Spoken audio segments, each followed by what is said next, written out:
Hello friends, इस video में हम पढ़ेंगे ट्रांसपोज ऑफ मैट्रिक्स के बारे में। हम मैट्रिक्स एडिशन, सब्ट्रैक्शन, मल्टीप्लिकेशन, बाकी ऑपरेशंस को हम समझ चुके हैं। इस वीडियो में पढ़ेंगे कि ट्रांसपोज ऑफ मैट्रिक्स क्या होता है और इसे कैसे निकालते हैं। तो ट्रांसपोज ऑफ मैट्रिक्स निकालने के लिए पहले हम देखते हैं ट्रांसपोज होता क्या है। The matrix obtained by interchanging its rows और columns is called transpose of matrix A. अगर हमारे पास कोई भी एक मैट्रिक्स गिवन है और उसके रोज और कॉलम्स को हम इंटरचेंज कर दें, मीन्स जो उसके रोज़ हैं उनको हम कॉलम्स बना दें और कॉलम्स को हम रोज़ बना दें, तो जो रिजल्टेंट मैट्रिक्स हमें मिलेगी वो होगी ट्रांसपोज ऑफ द मैट्रिक्स। ठीक है, ट्रांसपोज को हम दो तरीके से डिनोट कर सकते हैं। इसको हम इस तरह से भी लिख सकते हैं ए के ऊपर टी, या फिर ए डैश। ये दोनों ही क्या दिखाते हैं? Transpose of matrix. तो एक एग्जांपल से समझते हैं ट्रांसपोज क्या होता है, कैसे निकालते हैं। जैसे कि मैट्रिक्स ए गिवन है, इसमें हमारे पास 2 रोज़ और 4 कॉलम्स हैं, 2x4 ऑर्डर की मैट्रिक्स है। तो ए डैश, ए ट्रांसपोज कैसे निकलेगा? इसकी जो रो है उसको हम कॉलम में चेंज कर देते हैं। ये फर्स्ट रो है, फर्स्ट रो को फर्स्ट कॉलम बना देते हैं, 2 -1 3 4। सेकेंड रो को सेकेंड कॉलम बना देते हैं, 5 -6 11 एंड -1। ठीक है, बस इट्स दैट, इतना ईजी है ट्रांसपोज निकालना। ये जो रिजल्टेंट मैट्रिक्स बनी है ये है मैट्रिक्स ए का ट्रांसपोज, और इसका जो ऑर्डर होता है वो रिवर्स हो जाता है। इसका ऑर्डर 2x4 है और इसका ऑर्डर हम देखें तो 4x2 ऑर्डर है। एक और एग्जांपल हम देखते हैं। हमारे पास एक मैट्रिक्स आर है जिसमें हमारे पास 2 रोज एंड 2 कॉलम्स हैं। आर ट्रांसपोज कैसे निकलेगा? इस रो को कॉलम बना देते हैं, cos alpha minus sine alpha, और सेकेंड रो को सेकेंड कॉलम बना देते हैं, साइन अल्फा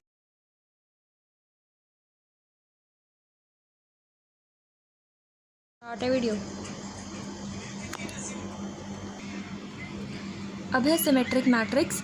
सिमेट्रिक मैट्रिक्स वो होती है जिसका जो ट्रांसपोज है वो ओरिजिनल मैट्रिक्स से इक्वल हो, तो इसे सिमेट्रिक मैट्रिक्स बोलते हैं।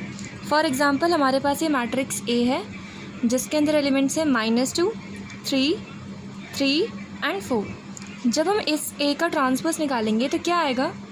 -2 3 3 एंड 4। ये जो हम ट्रांसपोज हमने निकाला ए ट्रांसपोज, ये हमारे मैट्रिक्स ए की इक्वल है। तो ऐसी मैट्रिक्स को हम बोलते हैं सिमेट्रिक मैट्रिक्स। मीन्स ये जो मैट्रिक्स ए है ये एक सिमेट्रिक मैट्रिक्स है। एक और एग्जांपल हम देखते हैं।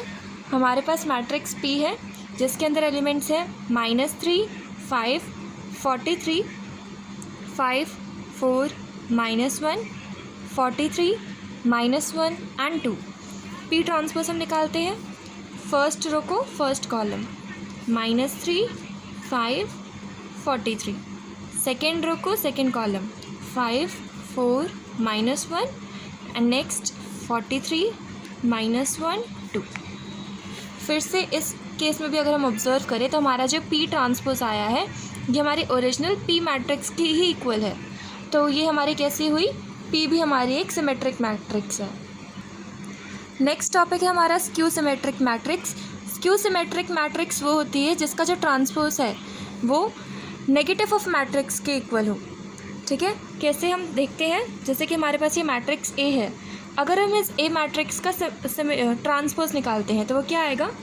0 2 0 0 6 -2 0 0 6 एंड 0। इन सब में से अगर हम -1 को कॉमन ले लें, -1 को अगर हम कॉमन ले लें तो वो होगा 0 2 0 0 6 -2 0 0 6 एंड 0। मीन्स ए ट्रांसपोज हमारा नेगेटिव ऑफ ए। ये जो मैट्रिक्स है हमारी, ये हमारी ओरिजिनल ए मैट्रिक्स के इक्वल है। मीन्स जब हमारा ए ट्रांसपोज नेगेटिव ऑफ ए के इक्वल होगा तो ऐसी मैट्रिक्स को हम बोलते हैं skew symmetric matrix. Last topic under the matrices वो है हमारा इन्वर्टिबल मैट्रिक्स या फिर inverse of matrix. Inverse of matrix क्या होता है? अगर फॉर लेट से हमारे पास दो मैट्रिसेस हैं, मैट्रिक्स ए और मैट्रिक्स बी। अगर हम इन दोनों को मल्टीप्लाई करते हैं, मैट्रिक्स ए भी एग्जिस्ट करता है, इन दोनों का प्रोडक्ट ए भी एग्जिस्ट करता है और बी ए भी एग्जिस्ट करता है। मैट्रिक्स मल्टीप्लिकेशन के टाइम पे मैंने बताया था कि ज़रूरी नहीं है कि अगर ए बी एग्जिस्ट कर रहा है तो बी ए भी एग्जिस्ट करे। बट वो मैट्रिक्सेस जिसमें ए भी एग्जिस्ट करता है, साथ ही बी ए भी एग्जिस्ट करता है, और इनका जो प्रोडक्ट है वो आइडेंटिटी मैट्रिक्स के इक्वल हो, तो ऐसी मैट्रिसेस को बोलते हैं इन्वर्टेबल मैट्रिसेस। ठीक है, और इसमें कंडीशन क्या होती है कि मैट्रिक्स ए और मैट्रिक्स बी दोनों का ही ऑर्डर सेम होना चाहिए। जब अगर इन दोनों मैट्रिसेस को मल्टीप्लाई करके हमें रिजल्टेंट में एक आइडेंटिटी मैट्रिक्स मिलती है, तो हम क्या कहेंगे कि जो बी मैट्रिक्स है it is the inverse of matrix A. अगर ए बी की वैल्यू हमें आइडेंटिटी मैट्रिक्स मिल रही है तो हम कहेंगे कि जो बी मैट्रिक्स है वो हमारा मैट्रिक्स ए का इन्वर्स है, या फिर B A is equals to I वाले केस में हम बोलेंगे कि जो हमारा मैट्रिक्स ए है वो हमारा मैट्रिक्स बी का इन्वर्स है। एक एग्जांपल से हम देखते हैं। मैट्रिक्स ए है हमारे पास 2 3 1 एंड 2, और ये हमारे पास मैट्रिक्स बी है 2 -3 -1 एंड 2। इन दोनों का हम प्रोडक्ट निकालते हैं ए बी की वैल्यू मैंने समझाया था मैट्रिक्स मल्टीप्लिकेशन कैसे करते हैं। फर्स्ट मैट्रिक्स में हॉरिजॉन्टली, सेकेंड में वर्टिकली हमें चलना होता है। तो 2 2 ज़ा 4 प्लस -3, फिर a 1 2, first row second column, 2 × -3 is -6 plus 6, 1 2 ज़ा 2 प्लस माइनस ऑफ 2, इधर भी -3 प्लस 4। इसको हम सॉल्व करेंगे तो हमें आंसर मिलेगा 4 - 3 1 0 0 एंड 1। ये हमारी एक आइडेंटिटी मैट्रिक्स है। तो इस केस में हम क्या कहेंगे कि जो हमारी मैट्रिक्स बी है ये हमारा मैट्रिक्स ए का इन्वर्स है। आई होप आपको मैट्रिसेस क्लियर हो गया है। अगर आपको कोई भी डाउट है तो आप कमेंट्स में मेंशन कर सकते हो।